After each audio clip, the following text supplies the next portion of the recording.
रिंजाई का उसी प्रकार एक विशेष स्थान है जिस प्रकार बौद्ध धर्म का है। बौद्ध धर्म ने ज़ेन को भारत से चीन में पेश किया और रिंजाई ने ज़ेन को चीन से जापान में पेश किया। वास्तविकता के प्रति एक नया दृष्टिकोण बनाने में ये दोनों प्रमुख व्यक्ति थे।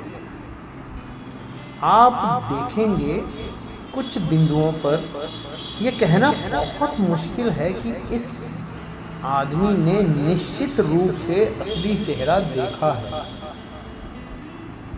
वह दार्शनिक नहीं है, हालांकि उसके शब्द एक दार्शनिक के शब्द हैं। जापानी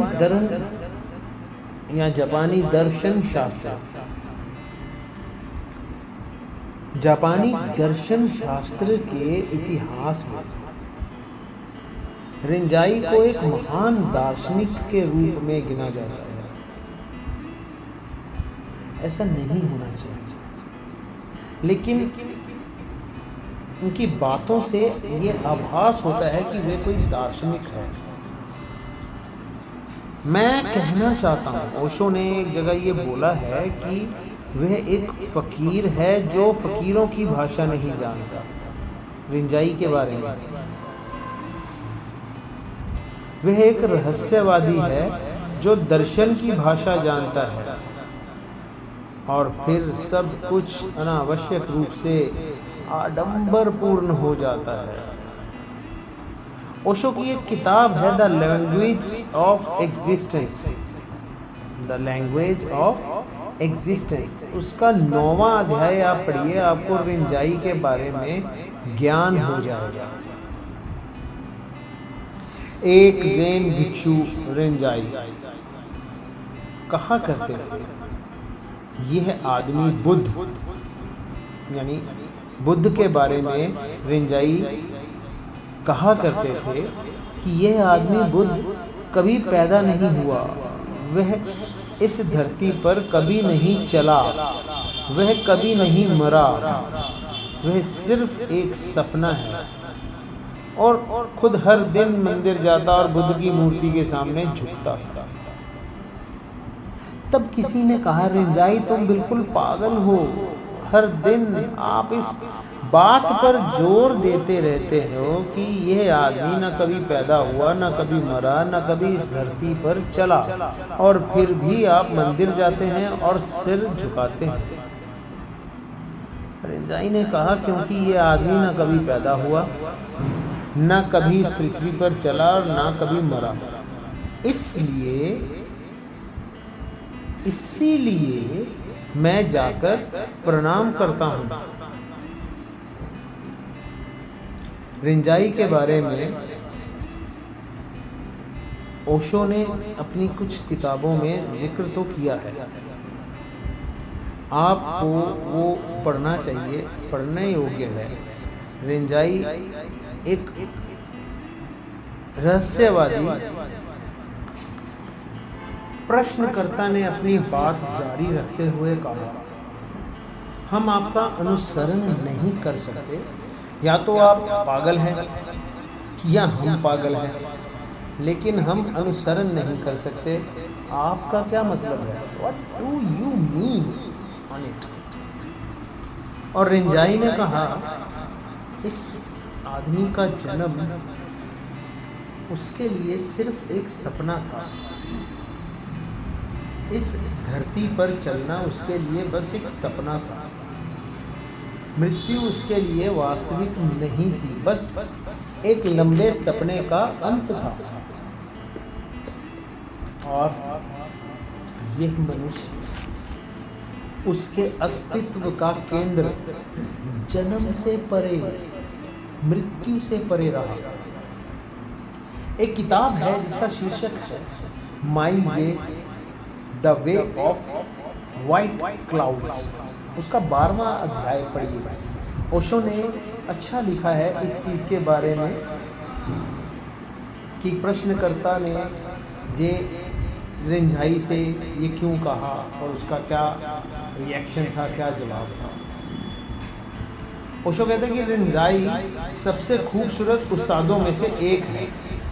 उसके पास किसी भी अन्य गुरु की तुलना में अधिक प्रबुद्ध शिष्य थे।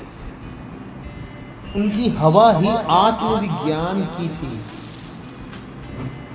उसकी आंखें किसी जागृत बुद्ध की आंखें थी, जिनके पास देखने के लिए आंखें और सुनने के लिए कान थे,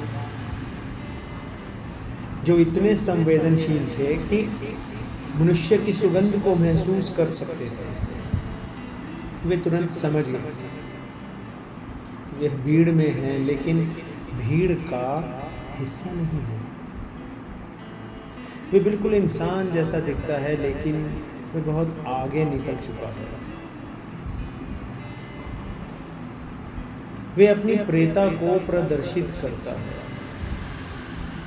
यहाँ मैं जिक्र करूँगा एक और किताब का, जिसका शीर्षक है one seed makes the whole earth green, यानी एक बीज पूरी पृथ्वी को हरा भरा बनाता है। उसका पहला अध्याय ही रिंझाई के ऊपर है।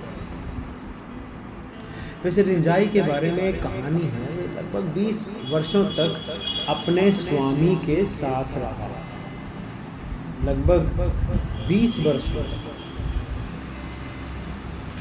और एक दिन वे आकर स्वामी के आसन पर बैठ गया।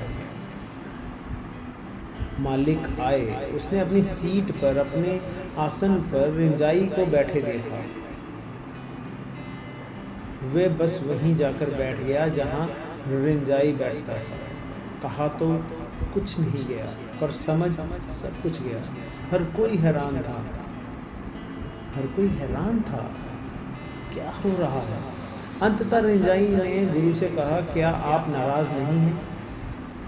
क्या मैंने आपका अपमान किया है? क्या मैंने किसी तरह से कृतघ्नता दिखाई है?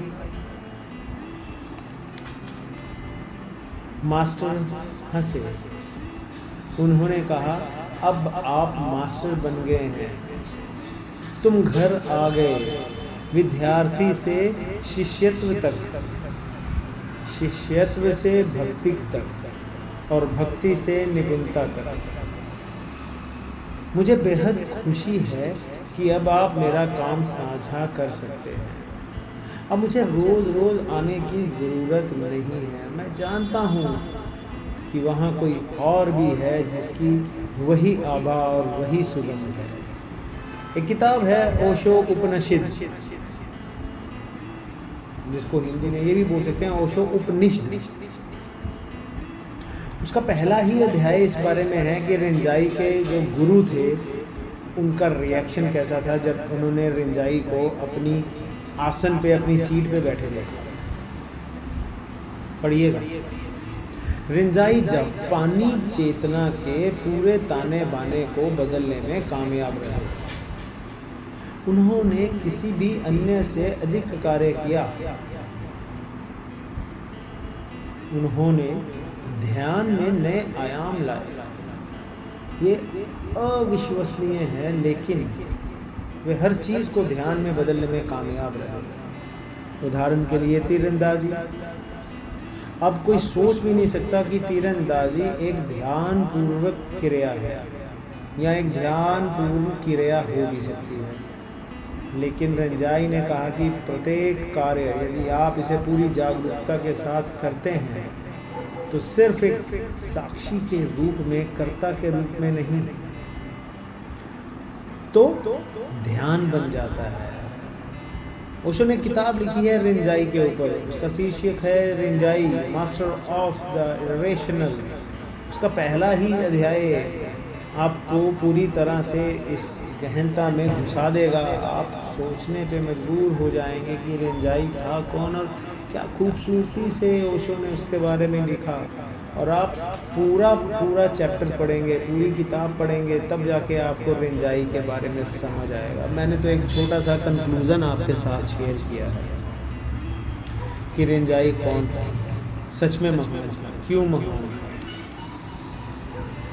बुद्ध का भक्त था।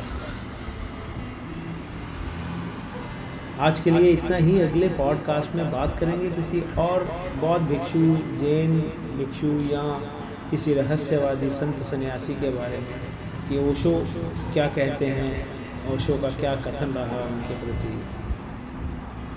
लेकिन मेरी एक गुजारिश है आपसे, don't forget to like, subscribe and share this channel, क्योंकि ये बच्चे एक खूबसूरत बच्चे हैं, बहुत ही तन्मयता से इस कार्य में जुटे हैं कि ये चैनल, ये पॉडकास्ट जो हैं वो हर एक इंसान तक पहुँचे जो ओशो को समझने का इच्छुक है, या हर एक वो शख्स जो किसी न किसी साधु संत सन्यासी, जैन, बौद्ध भिक्षु, रहस्यवादी के बारे में सुनने का इच्छुक है, ताकि ये बातें वो आपस में शेयर कर सकें, सुन सकें, एडमायर कर सकें। ये दुनिया बहुत खूबसूरत है, इसकी खूबसूरती का आप आनंद लीजिए। मनुष्य जीवन बार बार नहीं मिलता है। देयर इज़ वन लाइफ, बस आप ये याद रखें, देयर इज़ वन लाइफ।